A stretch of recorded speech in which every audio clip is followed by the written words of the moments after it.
زمانی بیغباری بچگیم، عجب غمخوارهای داشتم من. به طاق در گریبان جلد بالیش، عجب تمارهای داشتم من. السلام علیکم بینندگان عزیز و گرامی قدر برنامه آفتاباران. باز هم با معناهای نو مهمان خانه شما هستیم.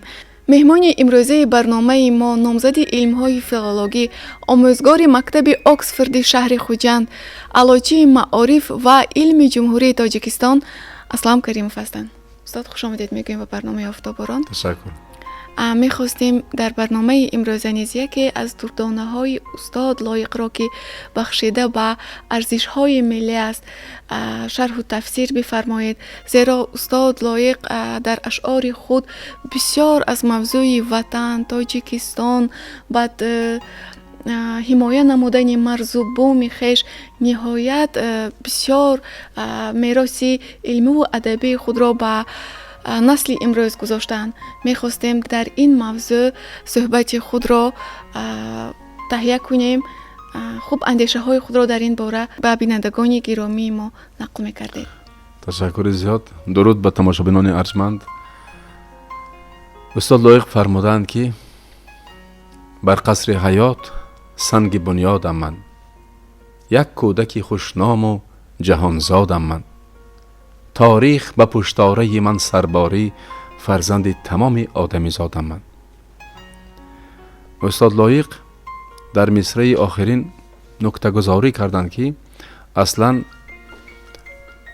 باید چنان رسالت برداشت گرفت که فرزند تمام آدمی زاد بودن شما را همگان دانند و شما نیز احساس کرده باشید.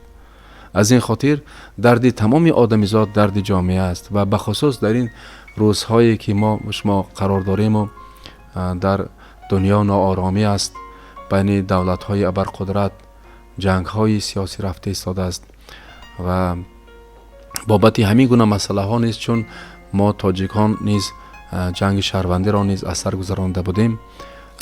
شعرهای استاد لایق که همان سالها، همان دوره‌های جنگ استقلالیت، جنگ برای استقلالیت اونجا نوشته بودند، در این ببینید که امروز در خوری همین زمان است. مثلا اینجا یک غزلی دارند: چی خبر، چی جنگ و دعوا، تو نپرس و من نگویم. کی شکست مهره ما، تو نپرس و من نگویم.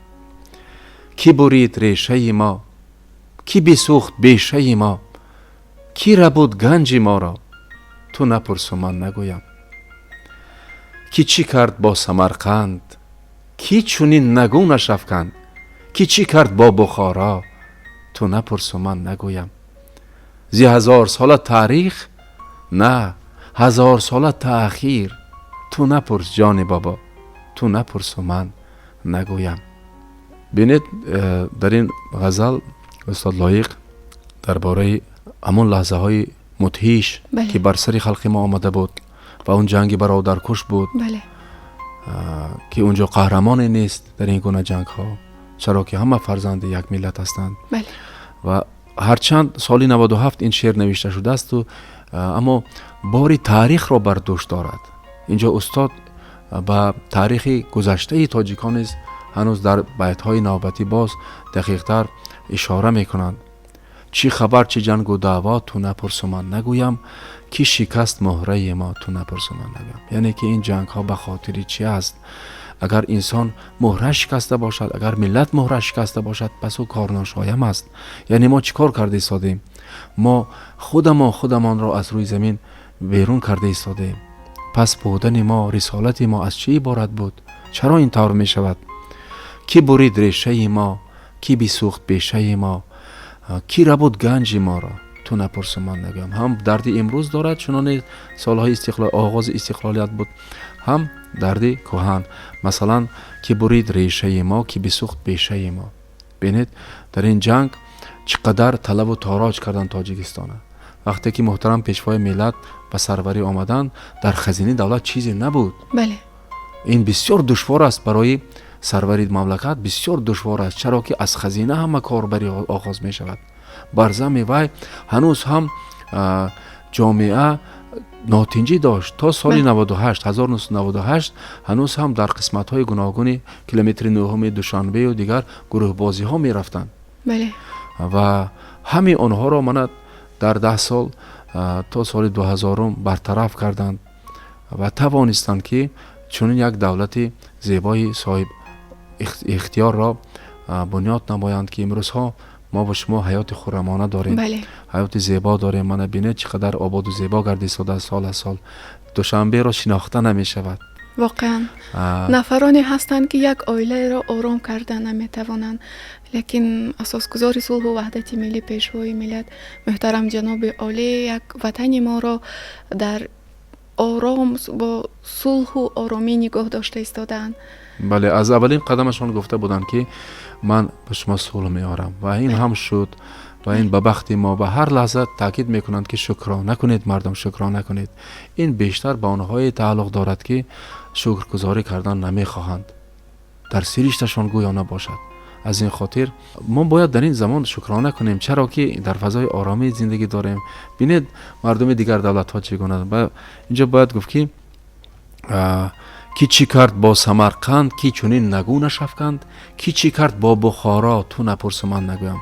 اصلا در این غزل هدفی یا خود منظور شاعر این حدودی سمرقند و بخارا نیست، وگرنه شاعر میتوانست گوید که کی چی کرد با ماوراء النهر گوید. بله بله.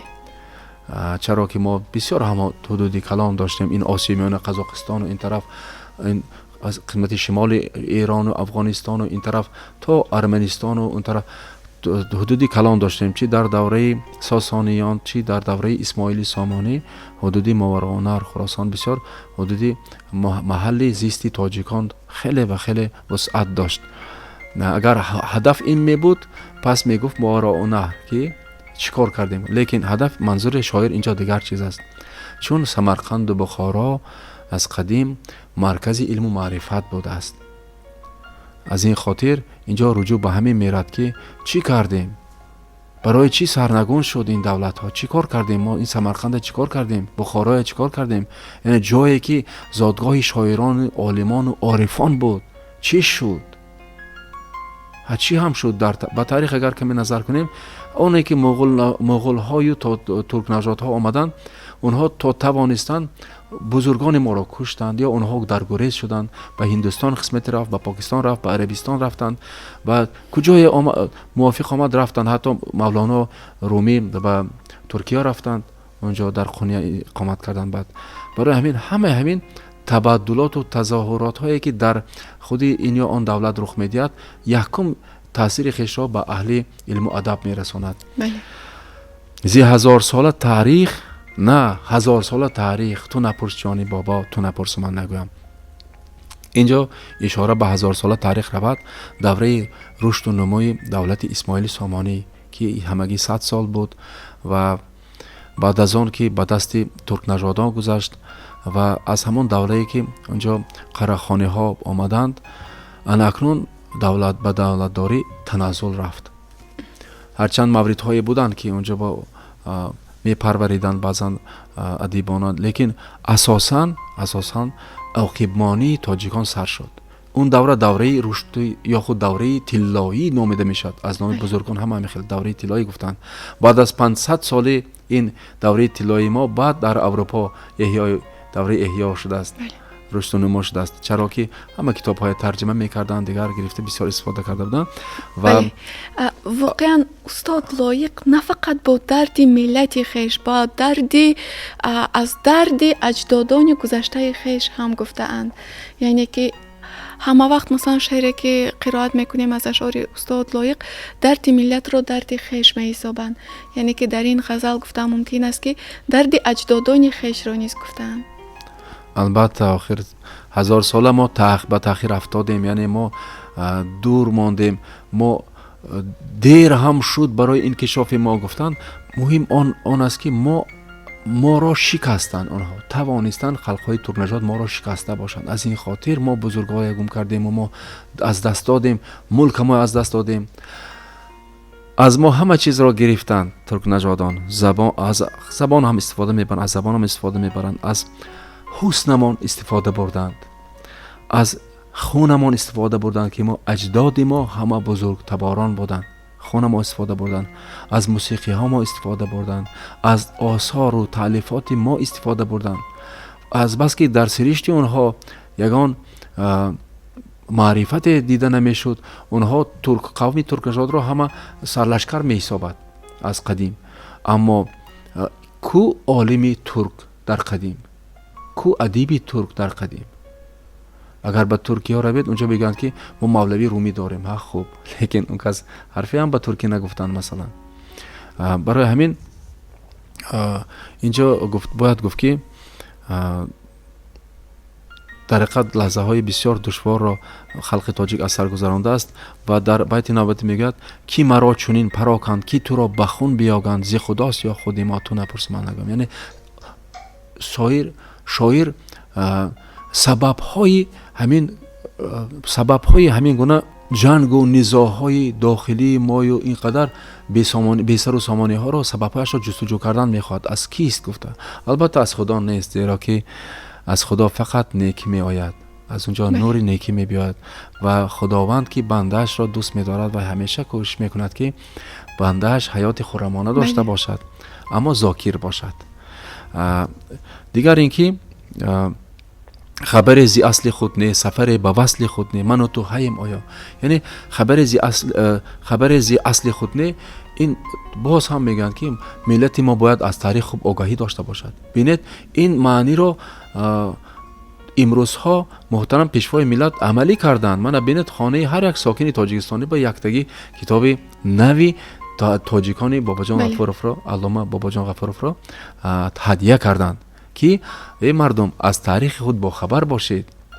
вақте суҳбат бо дигар намояндагони миллатҳо мешавад, шумо бояд унҷо бузургона нишинед ва гуфта бошед ки мо манин хел миллат ҳастем, миллати кӯҳанбурёд, соҳибтамаддун будем гуфта. ва хабаре зи асли худ не, сафаре ба васли худ не. яъне мо дӯстигӣ намеҷӯем, муҳаббат намеҷӯем, меҳр намеҷӯстем. ману ту ҳаем, яъне ки сабаби агар шумо меҳру муҳаббат ба ҳамдигар надошта бошед, дӯстигӣ бо ҳам ҷустуҷӯ накарда бошед, аз таърих бехабар бошед, пас будан ё набудан муаллақ аст. пас шумо ҳастед ё нестед? мегӯяд ин набудан аст. агар меҳру муҳаббат, дӯстӣ набошад дар дили ҳамамо, на куруш, на хуруше, на ситез, на тамизе, чӣ нишон зи бахши фардо, ту напурс, ман нагӯям. мебинед, ба як қаҳрамони миллат ба куруши кабир унҷа руҷӯъ мекунад ки ин шоҳи давраи ҳахоманишиён буд. асри шаши пеш аз милод буд. солҳои 552-537 қариб 25 сол ҳукмронӣ кардааст. баъд аз вай доро мебиёд. баъд шикасти он аз тарафи искандари мақдунӣ мешавад дар таърих. лекин муҳим чист? муҳим кани он ҷавонмарде ки ба монанди куруш боз ҳам сари тахт биёяду ба мардум ин қадар ободӣ бахшад. мана куруши кабири мо, муҳтарам пешвои миллат, дар лаҳзаи вазнинтарин ба афғонистон рафтанд. он лаҳзае ки ҳатто муҳофизонашон гуфтанд ки мумкин нест, унҷо маҳалли хавф аст, хатар аст, лекин рафта тавонистанд. ана ин куруши кабира як нишонаш дар миллати мо мондааст. анакун ҳама рафта кӯ ба кӯе, нашавем рӯ ба рӯе, ки гирифт мулки доро, ту напурс, ман нагӯям. инҷо бо ишора ба он меравад ки мана ҳозир 100 соли охир мо як 93% дар кӯҳсору 7% дар водӣ мондем. дига ҳама мулки моро Осиё Миёна Қазоқистон тақсим карда гирифтанд. инҷо дарди шоир ҳаст ки кани вай мобароъ наҳри мо, куҷост мобароъ наҳри мо, ки мо ин қадар ҳудуди калон доштем, ин қадар ҳаёти зебо доштем, куҷо шуд ҳамаш? барои ҳам мегӯяд ки кӣ гирифт ин мулки доро? мулки доро анамин Осиёи Миёнае ки Қазоқистон, Осиёи Миёна, ин тараф то баҳри Каспию, ин тараф баҳри Сиёҳу, ин мулк куҷо шуд? мегӯяд ҳамин мо аз ин тараф ба он тараф кӯ ба кӯ гаштем, мо дур рафтем аз ҳамдигар.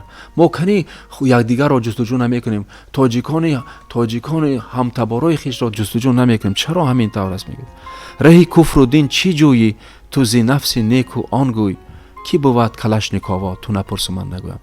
яъне он лаҳзае ки нафс пойбанд мешавад, ин ба онҳое ки бештар пойбанди нафс шуда намегузоранд ки халқ пешравӣ карда бошад, ин ба онҳо бештар тааллуқ дорад. ва инҷо раҳи куфру дин чӣ ҷӯӣ, ба ҳамин ки яъне оини дину диёнат дар куҷост вақте ки кас пойбанди нафсоният мешавад? ин ҳарду ба ҳамдигар хеле зид ҳастанд. ва ки бувад калашниково, яъне инҷо همون اختراعکار روس را کلاشنیکوف را در نظر میگیرد که یک یراقی ساخت که و تا به امروز در جنگ ها استفاده می شود.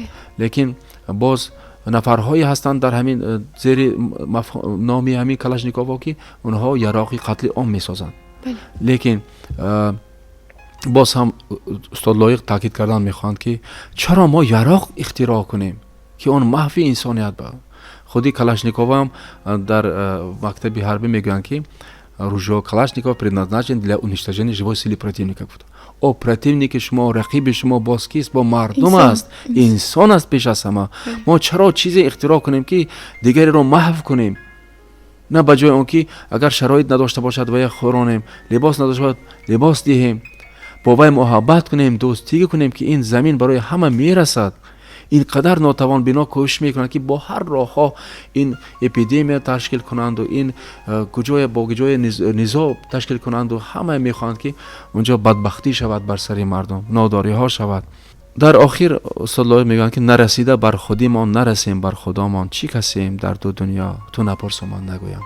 яъне ки мо то он лаҳзае ки ҳамтаборҳои хишро дар наёбему, متحد نباشیم، همتبار در نیابیم، دوستگی نکنیم، مهر و محبت با آنها نکنیم، ما از خود ما نیز بیخبر هستیم.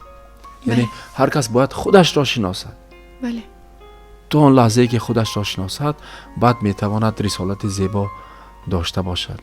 تشکر زیاد استاد. واقعا این غزل در حیات امروزه ما برای جوانان ما، برای هموطنان ما بسیار مفید است. هر نفری که اون را قرائت میکنن با قدر و قیمت صلح، با قدر و قیمت آبادی، هر لحظه نیکی که داریم با اون میرسند و برای آباد گشتن وطن عزیزمان خواه ذره باشد هم حصه خود را میگذارند. خلاصه شاعر چگونه است؟ هم ملتان خویش را با کدام راه دعوت میکند؟ استاد لایق یک عمرشان بسیار جوانمرد فاضل بودند و میخواستند که مردم از بودن خیش بیشتر آگاهی پیدا کرده باشند و اینجا نیز نکته گذاری میکنند به همگان که بودن ما در تنجی امانی است، در صلح است، در مهر و محبت بین همدیگری هست. ما باید دوستگی کنیم با هم دیگر. مردم بین ما باید جنگ نشود به دیگرها نیست. بینید دوره های بودند که در زمان اتفاق شوروی دهه‌های ادبیات و صنعت میشد و بسیار میشد، به کثرت میشد و ادیبان از اونجا به اونجا میرفتند. ترجمان ها بسیار کار میکردند که اشعار و نثر این یا آن دولت یا کشور را به دیگرها منظور کرده باشند. برای همین یعنی شما را در جهان میشناختند. من شاعرانی که من استاد احمد جان رحمتزاده شعرشان حتی به زبان پلیکی ترجمه کردند. همون وقتها به 7 زبان ترجمه کرده بودند. مثلا همین گونه شاعرانی که اون دوره ها جوانتر باشند هم اما این از صحفه از نوقلمان گفته اونها را نیز دستگیری میکردند و منظوری دیگرها میکردند، چرا که در جوانی هم هر کس میتواند شعرهای بسیار بلند مضمون ایجاد کرده باشد. استاد لایق که ملت پرست بودند، ملت پرور بودند، اون کس پیش از همه میخواستند که انمی ملت بزرگ تاجیک کهنبودی تمدنی بودنش را باید همگان دانند و ما توسط رفتار خیش، گفتار خیش، پیندار خیش باید بالاتر از همه دیگرها باشیم، چرا که در خون ما این بزرگی هست. انا این را گفتن میخوان همیشه، ولی ما باید به زبان خود قدر قیمتی بی اندازه داشته باشیم و مردم تمام دنیا را دوست داشته باشیم. ما با صلح کام ما را با زبان کام ما را با صلح برداشتند. بله بله. استاد لایق شیرالی پیروی بزرگان گذشته نیز بودند. خیلی که سعدی شیرازی نیز فرمودند بنی آدم اعضای یکدیگرند که در آفرینش ز یک گوهرند. چو عضو به درد آورد روزگار، دیگر عضوها را نماند قرار. استاد لایق نیز در بسیاری از شعر و غزلهای خود این معناها را آوردند که اطمینان دارم که محبان شعر استاد لایق، دوستداران ادبیات معاصر تاجیک از آن بهره مند گشتند. باری دیگر به شرکت تلویزیون و رادیوی سیمای مستقل یکم شما را خوش آمدید میگوییم. صحبت امروزه با نسل جوان و هموطنان گرامی ما بسیار مفید بود. خوش آمدید. تشکر زیاد. تاجیکستان مظهری من سرزمین کم زمین، ту саросар кӯҳсори ту саросар сангзор, чунки фарзандони ту дар тӯли таърихи дароз ҳар куҷо рафтаанд, мушти хок бо худ бурданд. азизони дил, бошад ки зиндагии мо обод ва сулҳу субот дар осмони тоҷикистони азизи мо партарафшон бошад. То барномаи оянда хайру хуш мекунем. саломату сарбаланд бимонед. хайр азизон.